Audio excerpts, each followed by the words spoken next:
Hi, ನಿಮಗೆ ಗೊತ್ತಾ, ಹೊಸ್ದಾಗಿ ಯಾರಾದರೂ ರೈಡ್ ಮಾಡ್ತಿದ್ರೆ ಈ 5 ಮಿಸ್ಟೇಕ್ಸ್ನ ಎಲ್ಲರೂ ಮಾಡಿರ್ತೀರಿ.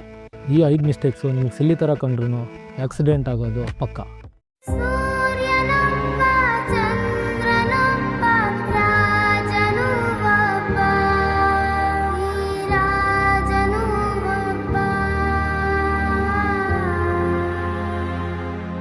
ಹಾಯ್, ನಮಸ್ಕಾರ ಎಲ್ರಿಗೂ. ನಾನು ನಿಮ್ಮ ಪ್ರದೀಪ್. ಇದು UK ಸಂಚಾರಿ YouTube channel. Bike rides, travel ಮತ್ತು ರಿಯಲ್ ರೈಡಿಂಗ್ ಎಕ್ಸ್ಪೀರಿಯನ್ಸ್ ಮತ್ತು ರೋಡ್ ಸೇಫ್ಟಿ ಟಿಪ್ಸ್ ಇದನ್ನು ನಾನು ಈ ಚಾನಲಲ್ಲಿ ಹಾಕ್ತಿರ್ತೀನಿ. ಆ್ಯಕ್ಚುಲಿ ಲಾಸ್ಟ್ ವೀಡಿಯೋ ಇದೇ ಥರ ಒಂದು ವೀಡಿಯೋ ಮಾಡಿದ್ದೆ ಇನ್ಫಾರ್ಮೇಟಿವ್ ಆಗಿ. ಸೊ ಅದಕ್ಕೆಲ್ಲ ಒಳ್ಳೆಯ ರೆಸ್ಪಾನ್ಸ್ ಇತ್ತು. ಅಷ್ಟು ರೀಚ್ ಆಗಲಿಲ್ಲ, ಬಟ್ ಜಾಸ್ತಿ ಎಂಗೇಜ್ಮೆಂಟ್ ಇತ್ತು ಆ ವೀಡಿಯೋದಲ್ಲಿ. ಸೊ ಇದೇ ಥರ ನಾನು ಹೊಸ ರೈಡರ್ಸಿಗೆ ಹೆಲ್ಪ್ ಆಗೋ ಥರ, ಅಥವಾ ನೀವು ಹಳಬ್ರಿದ್ರೂ ನನ್ನ ಎಕ್ಸ್ಪೀರಿಯೆನ್ಸ್ ಮೇಲೆ ಆ್ಯಕ್ಸಿಡೆಂಟ್ಸ್ನ ಹೆಂಗೆ ಅವಾಯ್ಡ್ ಮಾಡೋದು, ರೈಡ್ನ ಹೆಂಗೆ ಎಂಜಾಯ್ ಮಾಡೋದು, ಬಜೆಟ್ದಾಗ ಹೆಂಗೆ ಹೋಗೋದು, ಸೊ ಈ ಥರದ್ದನ್ನೆಲ್ಲ ವೀಡಿಯೋದ ಮೂಲಕ ನಾನು ನಿಮ್ಗೆ ಹೇಳ್ತಿರ್ತೀನಿ. ನನ್ನ ಚಾನಲ್ ಇನ್ನೂ ಯಾರು ಸಬ್ಸ್ಕ್ರೈಬ್ ಮಾಡಿಲ್ಲ, ಸಬ್ಸ್ಕ್ರೈಬ್ ಮಾಡಿರಿ. ಹಾಗೆ ಬೆಲ್ಲೈಕನ್ನು ಒತ್ತಿರಿ. ಇದೇ ಥರ ಇನ್ಫಾರ್ಮೇಟಿವ್ ವೀಡಿಯೋ ತರಕ್ಕೆ ನನಗೂ ಒಂದು ಹುಮ್ಮಸ್ ಇರ್ತೈತಿ. ಸೊ ಇವತ್ತಿನ ವೀಡಿಯೋ ಒಳಗೆ ಆ 5 ಮಿಸ್ಟೇಕ್ಸ್ ಯಾವುವು ಅಂತ ಹೇಳ್ಕೊತ ಹೋಗ್ತೀನಿ. ಲಾಸ್ಟ್ವರೆಗೂ ನೋಡಿರಿ, ಇನ್ಫಾರ್ಮೇಟಿವ್ ಇರ್ತೈತಿ video. Mistake number 1, improper riding gears. ಏನಾಗುತ್ತೆ ಗೊತ್ತಾ, ಇವಾಗ ನೀವು ರೈಡ್ ಮಾಡಬೇಕು ಅಂತ ಫಿಕ್ಸ್ ಆಗಿರ್ತೀರಿ, ಹೊಸ ಗಾಡಿನೂ ತೊಗೊಂಡಿರ್ತೀರಿ, ಇಲ್ಲ ಸೆಕೆಂಡ್ ಹ್ಯಾಂಡಾಗೆ ತೊಗೊಂಡಿರಿ ಅನ್ಕೋರಿ. ನಿಮ್ಮ ಗಾಡಿದು ವ್ಯಾಲ್ಯೂಯೇಷನ್ ಈ 1 ಲಕ್ಷ ಕೊಟ್ಟು ತೊಗೊಂಡಿರಿ ಅಂದರೆ ಅಟ್ಲೀಸ್ಟ್ ಅದ್ರದ್ದು 10% ಅಂದರೆ 10,000ನ ನೀವು ರೈಡಿಂಗ್ ಗೇರ್ಸಿಗೆ ಇನ್ವೆಸ್ಟ್ ಮಾಡಿರಿ. ಅಂದರೆ ರೈಡಿಂಗ್ ಗೇರ್ಸನ್ನೇ ನೀವು ಜಾಕೆಟೇ ತೊಗೋಬೇಕು, ರೈಡಿಂಗ್ ಶೂಸೇ ತೊಗೋಬೇಕು, ರೈಡಿಂಗ್ ಪ್ಯಾಂಟೇ ತೊಗೋಬೇಕಂತಲ್ಲ. ಬೆಟರ್ ನೀವು ಆರ್ಮರ್ ಸಿಗ್ತಾವೆ, ನಿಮ್ಮ ಹತ್ರ ಅಷ್ಟು ಬಜೆಟ್ ಇಲ್ಲ ಅಂತ ಅಂದರೆ, ಸೊ ಅದು ಇಲ್ಲಿ ಕೈಗೆ, ಎಲ್ಬೋ ಪ್ರೊಟೆಕ್ಷನ್ಗೆ, ಆಮೇಲೆ ಕಾಲ್ಗೂ ಪ್ರೊಟೆಕ್ಷನ್ ಸಿಗುತ್ತೆ. ಅಷ್ಟು ಮಾಡಿದರೆ ನೀವು ಮೊಣಕಾಲು ಉಳಿಸ್ಬೋದು. ಬಜೆಟ್ ಇತ್ತಂದ್ರೆ ರೈಡಿಂಗ್ ಜಾಕೆಟ್ ತೊಗೊಳ್ರಿ. ಬಜೆಟ್ ಇಲ್ಲ ಅಂದರೆ ನೀ ಗಾರ್ಡ್ಸಿಗೆ ಇನ್ವೆಸ್ಟ್ ಮಾಡೋದು ಉತ್ತಮ. ಆಮೇಲೆ ಶೂಸ್ ಅಂದರೆ ನೀವು ಲೂಫರ್ಸ್ ಹಾಕ್ಕೊಂಡೋದೆ, ಬೂಟ್ಸ್ ಹಾಕ್ಕೊಂಡೋದೆ ಅಂದರೆ ನಡೆಯಲ್ಲ. ಅಟ್ಲೀಸ್ಟ್ ಟ್ರೆಕ್ಕಿಂಗ್ ಶೂಸ್ ಯಾವುದೋ ಇತ್ತಂದರೆ ಅದನ್ನಾದರೂ ಹಾಕ್ಕೊಂಡು ಹೋಗ್ರಿ. ಏನಂದರೆ ಚಪ್ಪಲ್ಗಿಂತ ಸ್ವಲ್ಪ ಉತ್ತಮ. ನೀವು ಕ್ರಾಕ್ಸ್ ಹಾಕ್ಕೊಂಡು ಓಡಿಸ್ತೀನಿ ಹಂಗಂದ್ರಲ್ಲ, ಅದರಿಂದ ನಿಮ್ಗೆ ಏನಂದರೆ ಇಂಜಿನ್ ಹೀಟ್ ಆಗುತ್ತಲ್ಲ, ಅದು ನಿಮ್ಗೆ ಖಾಲಿ ಹೊಡಿತಿರುತ್ತೆ ನೀವು ಲಾಂಗ್ ಏನಾರ ಓಡಿಸ್ತಿದ್ರೆ.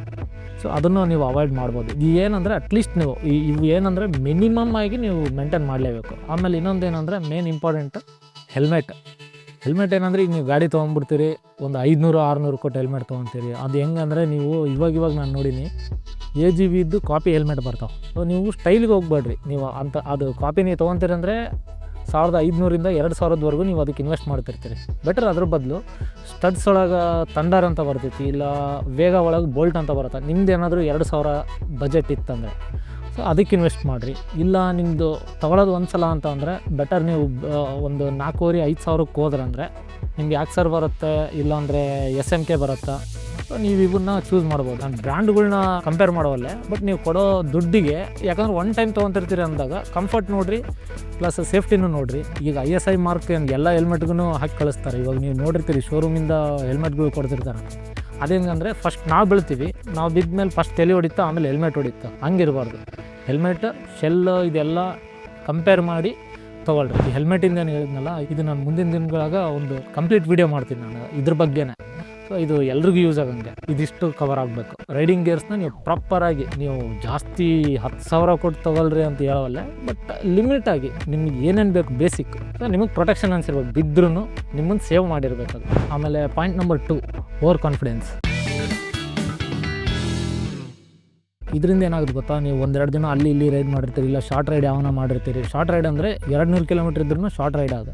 ನೀವು ಒಂದಿನ ಬೆಳಗ್ಗೆ ಹೋಗಿ ವಾಪಸ್ ಬಂದಿರ್ತೀರಿ, ಇಲ್ಲ ಬ್ರೇಕ್ಫಾಸ್ಟ್ ರೈಡನ್ನು ಮಾಡಿರ್ತೀರಿ. ಇದು ನಿಮ್ಗೆ ಹೆಂಗೆ ಅನ್ಸುತ್ತೆ ಅಂದರೆ, ನಾನು ಎಕ್ಸ್ಪೀರಿಯೆನ್ಸ್ಡು, ನಾನು ಹೆಂಗಿದ್ರೂ ಓಡಿಸ್ಬೋದು ಅನ್ನೋ ಓವರ್ ಕಾನ್ಫಿಡೆನ್ಸ್ ಬರುತ್ತೆ ನಿಮ್ಗೆ. ಬಟ್ ಇನ್ನೊಂದು ಏನಂತ ಅಂದರೆ, ಇದಕ್ಕೆ ಯಾಕೆ ಓವರ್ ಕಾನ್ಫಿಡೆನ್ಸ್ ಅಂತೀವಿ ಅಂತ ಅಂದರೆ, ನೀವು ಲಾಂಗ್ ರೈಡ್ ತೆಗಿದ್ದೀರಿ ಅಂತ ಅಂದರೆ ನಿಮಗೆ ಗೊತ್ತಿಲ್ಲದೆ ಇರೋ ಊರಿಗೆ, ಅಥವಾ ನೀವು ಬೇರೆ ಈ ಬಸ್ದಾಗನ ಹೋಗಿರ್ತೀರಿ, ಕಾರ್ದಾಗನ ಹೋಗಿರ್ತೀರಿ, ಆ ಥರದ್ದು ಊರಿಗೆ ನೀವು ಬೈಕ್ನಾಗ ಹೊಂಟಿರಿ ಅಂತ ಅಂದರೆ ನಿಮ್ಮನ್ನು ನೀವು ಪ್ರಿಪೇರ್ ಮಾಡ್ಕೋಬೇಕಾಗತ್ತೆ. ಸೊ ಇದ್ರಾಗ ಏನಂದರೆ ಮೇನ್ ಎಲ್ಲ ಇದಿರೋದು ನಮ್ಮ ಈಗೋ ಪ್ಲಸ್ ಮೈಂಡ್ ಸೆಟ್. ನಾವೇನು ಮಾಡ್ಬಿಡ್ತೀವಿ, ಈಗ ಮ್ಯಾಪ್ ಒಳಗೆ 7 ತಾಸು ತೋರಿಸ್ತಂದರೆ 7 ತಾಸಿಗೆ ಹೋಗ್ಬೇಕಂತ ಲೇಟ್ ಆಗಿಬಿಡೋದು. ಅಲ್ಲಿ ಟ್ರಾಫಿಕ್ ಬಗ್ಗೆ ನಮ್ಗೆ ಅವೇರ್ನೆಸ್ ಇರೋಲ್ಲ, ರೋಡ್ ಹೆಂಗೈತೆ ಅಂತ ಗೊತ್ತಿಲ್ಲ, ರೋಡ್ ಕ್ಲೋಸರ್ ಇರ್ತೈತಿ. ನಾವೇನು ಮಾಡ್ಬಿಡ್ತೀವಿ, ಅಲ್ಲಿ 6 ಗಂಟೆಗೆ ಅಲ್ಲಿ ಇರಬೇಕಪ್ಪ ಅಂತಂದು ಹಂಗೆ ಫಿಕ್ಸ್ ಆಗಿ, ಈಗ ನಮ್ಗೆ ಅಲ್ಲಿ ರೋಡ್ ಕ್ಲೋಸ್ ಇತ್ತು ಅಂದರೆ ಅದನ್ನು ಟೈಮ್ ಕವರ್ ಮಾಡೋಕ್ಕೆ ಫಾಸ್ಟ್ ಹೊಡಿತೀವಿ. ಸೊ ಇದರಿಂದ ಏನಾಗುತ್ತೆ ಗೊತ್ತಾ, ಆಕ್ಸಿಡೆಂಟ್ ಜಾಸ್ತಿ ಆಗುತ್ತೆ. ಆಮೇಲೆ ಬೇಕಾಬಿಟ್ಟು ಓವರ್ಟೇಕ್ ಮಾಡಿಬಿಡೋದು, ಬ್ಲೈಂಡ್ ಒಳಗೆ ನೋಡ್ಲಾರ್ದಂಗೆ ಓವರ್ಟೇಕ್ ಮಾಡೋದು, ಇದೆಲ್ಲ ಏನಂದರೆ ಆಕ್ಸಿಡೆಂಟ್ಸ್ ಆಗುತ್ತೆ. ನಿಮಗೆ ಕಾನ್ಫಿಡೆನ್ಸ್ ಇರ್ತೈತಿ, ನನ್ನ ಬೈಕ್ ಪವರ್ಫುಲ್ ಐತಿ, ನಾನು ಓವರ್ಟೇಕ್ ಮಾಡ್ಬೋದು ಅಂತ. ಬಟ್ ಲೆಫ್ಟಿಂದ ಯಾರಾದರೂ ಬಂದರೆ ಏನಂದರೆ ರೋಡ್ ಅನ್ನೋದೇ ಅನ್ಪ್ರೆಡಿಕ್ಟೇಬಲ್ ಅದು. ಭಾಳ ಡೇಂಜರ್ದಾಗಿರೋದಂದರೆ ನಾವೇ ಬೈಕರ್ಸೇ. ಏನಂತ ಅಂದರೆ ನಮ್ಗೆ ಜಾಸ್ತಿ ರಿಸ್ಕ್ ಇರೋದು ನಮಗೆ. ನಿಮ್ಗೆ ಸ್ಟ್ರೈಟ್ ಲೈನ್ ಇದ್ದಾಗ ನೀವು ಹೆಂಗನ ಓಡಿಸ್ರಿ, ಎಷ್ಟನ್ನ ಸ್ಪೀಡ್ ಮೇಂಟೈನ್ ಮಾಡಿರಿ. ಬಟ್ ಘಾಟ್ಸ್ ಇತ್ತು, ಆಮೇಲೆ ಎಲ್ಲೋ ಲೈನ್ ಇತ್ತು ಅಂತ ಅಂದಾಗ ಅದನ್ನು ಕ್ರಾಸ್ ಮಾಡೋಕ್ಕೆ ಹೋಗ್ಬೇಡ್ರಿ. ಘಾಟ್ ಸೆಕ್ಷನ್ದಾಗ ಎಷ್ಟು ಲಿಮಿಟ್ ಇರುತ್ತೋ ಅಷ್ಟು ಲಿಮಿಟ್ನಾಗ ಓಡಿರಿ. ನಿಮಗೆ ಬ್ಲೈಂಡ್ ನಿಮಗೆ ಕನ್ಫರ್ಮ್ ಇಲ್ಲ ಅಂದರೆ ಓವರ್ಟೇಕೆ ಮಾಡಬೇಡ್ರಿ. ಕಾನ್ಫಿಡೆನ್ಸೂ ಬೇಕು, ಬಟ್ ಓವರ್ ಕಾನ್ಫಿಡೆನ್ಸಿಗೆ ಒಂದು ತಿನ್ ಲೈನ್ ಇರುತ್ತೆ, ಅದನ್ನು ಮೀರಬೇಡ್ರಿ. Third point, braking. ಇವಾಗೆಲ್ಲ ABS ಬಂದವು, ಬಟ್ ಭಾಳ ಬೈಕ್ಗಳಿಗೆ ಫ್ರಂಟ್ ಒಂದು ABS ಇರುತ್ತೆ, ರಿಯರ್ ABS ಇರೋಲ್ಲ. ನೀವೇನು ಕಲೀರಿ ಅಂದರೆ ಬ್ರೇಕಿಂಗ್ ಕಲೀರಿ. ಕೆಲವೊಬ್ಬರು 70% ಮುಂದಿಂದ ಯೂಸ್ ಮಾಡಿರಿ, 30% ಹಿಂದಿಂದ ಯೂಸ್ ಮಾಡಿರಿ, ಇಲ್ಲ ಉಲ್ಟಾ ಹೇಳ್ತಿರ್ತಾರೆ 70% ಹಿಂದೆ 30% ಮುಂದೆ ಅಂತ. ನಾನು ಹೇಳ್ತೀನಿ ಅಂದರೆ ಎರಡು ಎಟ್ ಎ ಟೈಮ್ 50-50 ಯೂಸ್ ಮಾಡಿರಿ. ಟರ್ನಿಂಗ್ ಒಳಗೆ ನೀವು ಸಡನ್ನಾಗಿ ಫ್ರಂಟ್ ಬ್ರೇಕ್ ಹಿಡಿಬೇಡ್ರಿ. ನೀವು ಅಟ್ಲೀಸ್ಟ್ ಹ್ಯಾಂಡ್ಲ್ ಸ್ಟ್ರೇಟ್ ಇದ್ದಾಗ ನೀವು ಫ್ರಂಟ್ ಬ್ರೇಕ್ ಹಿಡಿದ್ರೆ ನೀವು ಹೆಂಗೋ ಕಂಟ್ರೋಲ್ ಮಾಡ್ಬೋದು. ಬಟ್ ಅಟ್ಲೀಸ್ಟ್ ಸ್ವಲ್ಪ ಸ್ಲೈಟ್ ಇತ್ತು, ಇತ್ತು, ನೀವು ಫ್ರಂಟ್ ಬ್ರೇಕ್ ಕೊಡಿದ್ರೆ ಸ್ಕಿಡ್ ಆಗೋ ಚಾನ್ಸ್ 90% ಇರ್ತೈತಿ. ನಿಮ್ಗೆ ಕಂಟ್ರೋಲ್ ಆಗಲ್ಲ ಅನ್ನೋ ಸಿಚುವೇಶನ್ ಇದ್ದಾಗ ಮಾತ್ರ ಹಾರ್ಡ್ ಬ್ರೇಕ್ ಹೊಡೀರಿ. ಇಲ್ಲಾಂದರೆ ಇಂಜಿನ್ ಬ್ರೇಕಿಂಗು ಇಲ್ಲ ಅಷ್ಟು ಫಾಸ್ಟ್ ಹೋಗೋದೇ ಬಿಟ್ಬಿಡ್ರಿ. ನಿಮ್ಗೆ ರೋಡ್ದು ನಿಮ್ಗೆ ಅವೇರ್ನೆಸ್ ಇಲ್ಲ ಅಂದರೆ. ನಾನು ಈ ವಿಡಿಯೋ ಮಾಡೋ ಉದ್ದೇಶ ಏನಂತ ಅಂದರೆ, ಇವಾಗ ನಮಗೆಲ್ಲ ಹೈ ಎಂಡ್ ಬೈಕ್ ಇರೋರೇ ಅಂತಲ್ಲ, ಈ ಕೆಲವೊಬ್ರು 125cc ಒಳಗೂ ರೈಡ್ ಮಾಡಿರ್ತಾರೆ, ಸ್ಕೂಟಿ ಒಳಗೂ ರೈಡ್ ಮಾಡಿರ್ತಾರೆ. ಸ್ಕೂಟಿ ಒಳಗೆ ABSನೂ ಇರಲ್ಲ, ಎಲ್ಲ ಡ್ರಮ್ ಬ್ರೇಕ್ಗಳು ಇರ್ತಾವೆ, ಆಮೇಲೆ ಮುಂದಿನ ಒಂದು ಡಿಸ್ಕ್ ಕೊಟ್ಟಿರ್ತಾನೆ, ABS ಅಂತೂ ಇರಲ್ಲ. ಬ್ರೇಕ್ ಕೊಡಿದ್ರೆ ಬಿದ್ದರು. ಸೊ ಹಿಂಗಿದ್ದಾಗ ಏನಾಗುತ್ತೆ, ನೀವು 50-50 ಆಲ್ಮೋಸ್ಟ್ ಕಂಟ್ರೋಲ್ ಮಾಡೋಕ್ಕೆ ನೋಡಿರಿ. ಇಲ್ಲ ಊರಿಗೆ ಹೋಗ್ತಿರ್ತೀರಿ, ಇಲ್ಲ ಎಂಟಿ ರೋಡ್ ಸಿಕ್ತು ಅಂದರೆ ನೀವು ಬ್ರೇಕಿಂಗ್ನ ಪ್ರಾಕ್ಟೀಸ್ ಮಾಡೋದು ಉತ್ತಮ. ಇದು ನೀವು ಸ್ಟಾರ್ಟಿಂಗ್ ಏನಾದ್ರು ಬೈಕ್ ಓಡಿಸೋದು ಕಲ್ತೀರಿ, ಸಡನ್ನಾಗಿ ಏನಾದರೂ ರೈಡ್ ಪ್ಲಾನ್ ಬಂತಂದರೆ ಬ್ರೇಕಿಂಗ್ನ ಫಸ್ಟ್ ಕಲೀರಿ. ಯಾಕಂದ್ರೆ ನಿಮ್ಮ ಜೀವ ಉಳಿಸೋದು ಬ್ರೇಕಿಂಗೆ. ಆಮೇಲೆ 4th ಪಾಯಿಂಟ್, ರೋಡ್ ಅವೇರ್ನೆಸ್ ಇಲ್ಲದೆ ಇರೋದು. ಅಂದರೆ ರೋಡ್ ಬಗ್ಗೆ ನಮಗೆ ಗೊತ್ತಿಲ್ಲ ಅಂತಂದ್ರೂ, ಈಗ ನಾವೇನು ಸ್ಪೀಡ್ ಊರಾಗ ಮೇಂಟೈನ್ ಮಾಡಿರ್ತೀವಿ, ಇಲ್ಲ ನಮ್ಗೆ ಗೊತ್ತಿರೋ ರೋಡ್ದಾಗ ಮೇಂಟೈನ್ ಮಾಡಿರ್ತೀವಿ, ಗೊತ್ತಿಲ್ಲದೆ ಇರೋ ರೋಡ್ದಾಗ ಮೇಂಟೈನ್ ಮಾಡೋದು. ಇದ್ರಾಗ ಏನಾಗುತ್ತೆ ಗೊತ್ತಾ, ಇವಾಗ ನಾವು ಹೈವೇನೇ ನಮಗೆ ಗೊತ್ತಿರುತ್ತೆ, ಈ ಕಡೆ 3 ಲೇನ್, ಈ ಕಡೆ 3 ಲೇನು, ಸ್ಟ್ರೇಟ್ ಹೈವೇ ಅಂದ್ಕೊಳ್ರಿ. ಸೆಂಟ್ರಿಗೆ ಡಿವೈಡರ್ ಇರುತ್ತೆ, 2 ರೋಡ್ನ ಸಪ್ರೇಟ್ ಮಾಡೋಕ್ಕೆ. ಅಲ್ಲೇನು ಮಾಡ್ಬಿಡ್ತಾರೆ ಗೊತ್ತಾ, ಆ ಕಡೆಯಿಂದ ಈ ಕಡೆ ಬರೋಕೆ ಲೋಕಲ್ಸ್ಗಳು ಕೆಲವೊಂದು ಹಳ್ಳಿಗಳಾಗ ಡಿವೈಡ್ರ್ ಏನಾದರೂ ಜಾಸ್ತಿ ದೂರ ಇತ್ತು, 2 ಕಿಲೋಮೀಟ್ರ್ 3 ಕಿಲೋಮೀಟ್ರಿಗೆ ಇರುತ್ತೆ ಯೂಶಲಿ ಹೈವೇ ಒಳಗೆ. ಸೊ ಅದೇನಾದರೂ ಜಾಸ್ತಿ ದೂರ ಇತ್ತು ಅಂದರೆ ಡಿವೈಡರ್ನ ಹೊಡೆದ್ಬಿಟ್ಟಿರ್ತಾರೆ. ಅಲ್ಲಿಂದ ಇಲ್ಲಿಗೆ ಯಾವಾಗ ಬೈಕ್ ಬರುತ್ತೆ ಅನ್ನೋದು ಗೊತ್ತಾಗಲ್ಲ. ಯಾಕಂದರೆ ಸೆಂಟ್ರಿಗೆ ನಿಮಗೆ ಗಿಡ ಮರಗಳನ್ನ ನೆಟ್ಟಿರ್ತಾರೆ, ಆ ಕಡೆ ಲೈಟ್ ಬೀಮ್ ನಮ್ಮ ಕಣ್ಣಿಗೆ ಹೊಡಿಬಾರ್ದಂತ. ಇವಾಗ ನೀವು 80 km/h ಅದಿರಿ ಅಂತ ಅಂದರೆ, ನೀವು ಜಸ್ಟ್ ಬ್ರೇಕ್ ಹಿಡಿದ್ರೆ 10 ಸೆಕೆಂಡ್ ಹಿಡಿತು ಅಂತ ಅಂದರೆ ನಿಮ್ಮ ಗಾಡಿ ಮುಂದಕ್ಕೆ ಹೋಗೋದು ಅರೌಂಡ್ ಒಂದು 20-30 ಮೀಟ್ರ್ ನಿಮ್ಮ ಗಾಡಿ ಮುಂದಕ್ಕೆ ಹೋಗ್ಬಿಟ್ಟಿರುತ್ತೆ. ಸೊ ಅಷ್ಟರೊಳಗೆ ನೀವು ಇದು T-bone ಕ್ರಾಶ್ ಅಂತ ಕರಿತೀವಿ. ಹಿಂಗಾದರೆ ನಿಮಗೆ ಅವನಿಗೆ ದೊಡ್ಡ ಹೊಡೆತ. ನೀವು ತಪ್ಸೋಕೆ ಹೋದ್ರೂ ಪ್ಯಾನಿಕ್ ಆಗಿಬಿಡ್ತೀರಿ, ಪ್ಯಾನಿಕ್ ಬ್ರೇಕಿಂಗ್ ಮಾಡೋಕ್ಕೆ ಟ್ರೈ ಮಾಡ್ತೀರಿ. ಇದೆಲ್ಲ ಆ್ಯಕ್ಸಿಡೆಂಟ್ಸು. ನೀವು ಆದಷ್ಟು ಏನು ಮಾಡಿರಿ, ನಿಮ್ಗೆ ರೋಡ್ ಎಲ್ಲಿವರೆಗೂ ಕ್ಲಾರಿಟಿ ಐತಿ, ನಿಮ್ಗೆ ಎಲ್ಲಿವರೆಗೂ ನಿಮ್ಮದು ಕಾನ್ಫಿಡೆನ್ಸ್, ನಾ ಹೇಳಿದ್ನಲ್ಲ ಓವರ್ ಕಾನ್ಫಿಡೆನ್ಸ್ ಅಲ್ಲ, ಕಾನ್ಫಿಡೆನ್ಸ್ ಎಲ್ಲಿವರೆಗೂ ಇರ್ತೈತಿ, ನಾನು ಈ ಗ್ಯಾಪ್ದಾಗ ಬಂದರೆ ನಾನು ಕಂಟ್ರೋಲ್ ಮಾಡ್ಬೋದು ಅಂತ. ಇವಾಗ ಲೆಫ್ಟಿಗೆ ಲಾರಿ ಐತೆ ಅಂದ್ಕೊಳ್ರಿ, ನೀವು ರೈಟಿಗೆ ಓವರ್ಟೇಕ್ ಮಾಡ್ತಿರ್ತೀರ, ಅವ್ನು ಸಡನ್ನಾಗಿ ಬಂದ ಅಂದರೆ ನೀವು ತಪ್ಸೋಕ್ಕೆ ಚಾನ್ಸೇ ಇಲ್ಲ. ಒಂದು ಹೊಡಿಬೇಕು ಅವನಿಗೆ, ಲೆಫ್ಟ್ ತೊಗೋಬೇಕು, ಲೆಫ್ಟಿಗೆ ಲಾರಿ ಇರುತ್ತೆ, ಏನು ಮಾಡ್ತೀರಿ, ಸ್ಪಾಟೇ. ಇದು ರೋಡ್ ಅವೇರ್ನೆಸ್ ಅನ್ನೋದು. ಎಸ್ಪೆಷಲಿ ಇವಾಗ ನೀವು ಮಾನ್ಸೂನ್ ರೈಡ್ ಏನಾರ ಹೊಂಟಿರ ಅಂದರೆ, ನೀರು ನಿಂತ್ಕಂತಂದರೆ ಕೆಳಗೆ ಎಷ್ಟು ಒಳಗೆ ತೆಗ್ಗೈತೆ ಅನ್ನೋದು ನಿಮ್ಗೆ ಗೊತ್ತೇ ಆಗಲ್ಲ. ಸಡನ್ನಾಗಿ ಹೋಗಿ ಎಗರಿಸಿದ್ರೆ ಮುಗಿದೈತೆ ಕತೆ. ಅದ್ರ ಮಳೆಗಾಲ.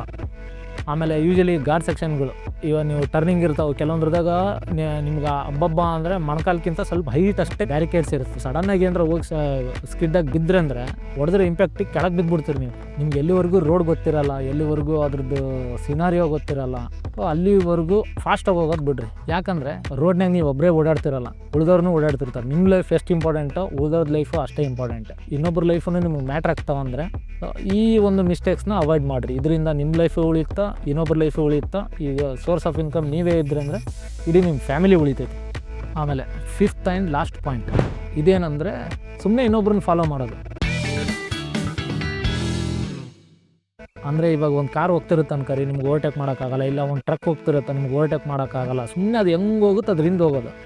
ಇದಕ್ಕೆ ಇನ್ನೊಂದು ಟರ್ಮ್ ಏನಂತ ಅಂದರೆ ಟೈಲ್ ಗೇಟಿಂಗ್ ಅಂತ ಕರಿತೀವಿ. ಅಂದರೆ ಯಾವ್ದಾನ ಒಂದು ವೆಹಿಕಲ್ ಹೋಗಿದ್ರೆ ಅದೇ ಡಿಸ್ಟೆನ್ಸ್ ಒಳಗೆ ಅದನ್ನು ಫಾಲೋ ಮಾಡೋದು. ಅವನೇನಾದ್ರು ಸಡನ್ನಾಗಿ ಬ್ರೇಕ್ ಹಾಕಿದರೆ ನೀವು ಹೋಗಿ ಹೊಡೆದು ಬಿಡ್ತೀರಿ ಅವನಿಗೆ. ಸ್ಟಾರ್ಟಿಂಗ್ ಕೆಲವೊಂದಿಷ್ಟು ರೈಡ್ಗಳಿಗೆ ಹೋದಾಗ ಹಂಗೆ ನೋಡಿದರೆ ನಾನು ನಮ್ಮ ಗೌತಮು ಹಿಂಗೆ ರೈಡ್ ಮಾಡಿ ನಮ್ಗೆ ಆಲ್ರೆಡಿ ರೋಡ್ದೇನು ಇದ್ರದ್ದೇನು ಅಂತ ನಮ್ಗೆ ಪ್ರಾಕ್ಟಿಕಲಾಗಿ ಗೊತ್ತು. ವ್ಲಾಗಿಂಗ್ ಅಲ್ದೇ, ಫೋಟೋಗ್ರಫಿ ಅಲ್ದೇ ನಾನು ಒಂದು ಕಂಪ್ನಿ ಕೆಲಸ ಮಾಡ್ತೀನಿ. ಸೊ ಅದು ಮೇನ್ ಬಂದು ಅಡಾಸ್. ಸೊ ನನಗೆ ಹೆಂಗಂದರೆ ಪ್ರಾಕ್ಟಿಕಲ್ ಆಗಿ ನಾಲೆಡ್ಜ್ ಅಲ್ದೇ ನನಗೆ ಥೆರಟಿಕಲ್ ಆಗಿನೂ ರೋಡ್ ನಾಲೆಡ್ಜು ಕಂಪೇರ್ ಮಾಡಿದರೆ ಸ್ವಲ್ಪ ಜಾಸ್ತಿನೇ ಗೊತ್ತು. ಯಾಕಂದ್ರೆ ನಾವು ವರ್ಕ್ ಮಾಡೋದೇ ಇದ್ರ ಮೇಲೆ, ಟೇಲ್ ಗೇಟಿಂಗ್ ಅಂದರೆ ಹೆಂಗೆ, ರೋಡ್ ಕಂಡೀಷನ್ಗಳು ಏನು, ಇದ್ರ ಮೇಲೆ ನಾವು ವರ್ಕ್ ಮಾಡ್ತಿರ್ತೀವಿ ಡೈಲಿ. ಸೊ ಹಾಗಾಗಿ ಇದು ನನಗೊಂದು ಅಡ್ವಾಂಟೇಜ್ ಅಷ್ಟೇ. ನಾನು ಈ ವರ್ಕ್ಗೂ, ಇದು ನನ್ನ ಪ್ಯಾಷನ್ಗೂ, ಪ್ರೊಫೆಷನ್ಗೂ. ಸೊ ಹಿಂಗೆ ಕಂಟಿನ್ಯೂ ನೀವು ಇನ್ನೊಬ್ಬರನ್ನೇನಾದರೂ ಫಾಲೋ ಮಾಡ್ಕೊತ ಹೋಗಿರಿ ಅಂತ ಅಂದರೆ ಅದು ನಿಮ್ಮ ಮೈಂಡು ಒಂಥರ ನಿಮಗೂ ಅನುಭವ ಆಗಿರುತ್ತೆ. ನಾನು ಹಿಂಗೆ ಮಾಡ್ತಿದ್ದೆ. ಫ್ರಂಟ್ ಯಾರನ್ನ ಈಗ ನಮ್ಮ ಹುಡುಗರೇ ಹೋದರೆ ಸ್ವಲ್ಪ ಹೊತ್ತಿಗೆ ರೋಡ್ ಬೇಜಾರಾಗಿ ಹೋಗ್ಬಿಡ್ತೈತೆ. ಹೈವೇ ಇತ್ತಂದರೆ ಅವ್ನು ಹೆಂಗೆ ಹೋಗ್ತಾನೆ ಅವನಿಂದನೇ ನಾವು ಫಾಲೋ ಮಾಡ್ತೀವಿ. ಅವ್ನು ವೀಲ್ ಎಲ್ಲೆಲ್ಲಿ ಈಗ ಬ್ರೇಕರ್ ಐತೆ ಅನ್ಕೋರಿ, ಅವ್ನು ತಪ್ಸಕ್ಕೆ ಲೆಫ್ಟಿಗೆ ಹೊಡೆದ, ನಮ್ಮ ಮೈಂಡ್ ಆಲ್ರೆಡಿ ಹೋಗ್ಬಿಡುತ್ತೆ ಲೆಫ್ಟಿಗೆ ಹೊಡಿ ಅಂತ. ಸೊ ಹಿಂಗೆ ಈಗ ಕಾರ್ ಹೊಂಟಿತ, ಕಾರಿಂದ ಹೋಗ್ತೀರಿ, ಸೆಂಟ್ರಾಗಿ ತೆಗ್ಗಿರುತ್ತೆ, ಅವ್ನು ಸಡನ್ನಾಗಿ ಫಾಸ್ಟಾಗಿ ಹೋಗ್ತಿರ್ತಾನೆ. ನಿಮಗೇನು ಅನ್ಸುತ್ತಾ ರೋಡ್ ಖಾಲಿ ಇರಬೇಕು, ಯಾಕಂದರೆ ನಿಮಗೆ ಮುಂದೆ ಬಿ ಇರಲ್ಲ, ಆಪೋಸಿಟ್ ಟ್ರಾಫಿಕ್ ಬರ್ತಿರುತ್ತಿಲ್ಲ, ರೋಡ್ ಸಣ್ಣದಿರುತ್ತೆ, ನಿಮ್ಗೆ ಓವರ್ಟೇಕ್ ಮಾಡೋಕ್ಕೆ ಚಾನ್ಸ್ ಇರೋಂಗಿಲ್ಲ. ಸೊ ಅವಾಗೇನಾಗುತ್ತೆ ಗೊತ್ತಾ, ಕಾರ್ನೂ ಸೆಂಟ್ರಿಗೆ ದೊಡ್ಡದು ಯಾವುದೋ ತೆಗ್ಗಿತ್ತು, ಇಲ್ಲ ಹಳ್ಳ ಅಂತ ಕರಿತೀರಿ ನೀವು, ಆ ಥರದ್ದು ಏನಾದರೂ ಇತ್ತಂದರೆ ಅವ್ನು ಸೆಂಟ್ರಿಗೆ ಬಿಟ್ಟು ಆ ಕಡೆ ಈ ಕಡೆ ಹೋಗ್ಬಿಡ್ತಾನೆ. ನಿಮ್ಮದು 2 ವೀಲರ್, ನೀವು ಸೆಂಟ್ರಿಗೆ ಹೋಗ್ತಿರ್ತೀರಿ.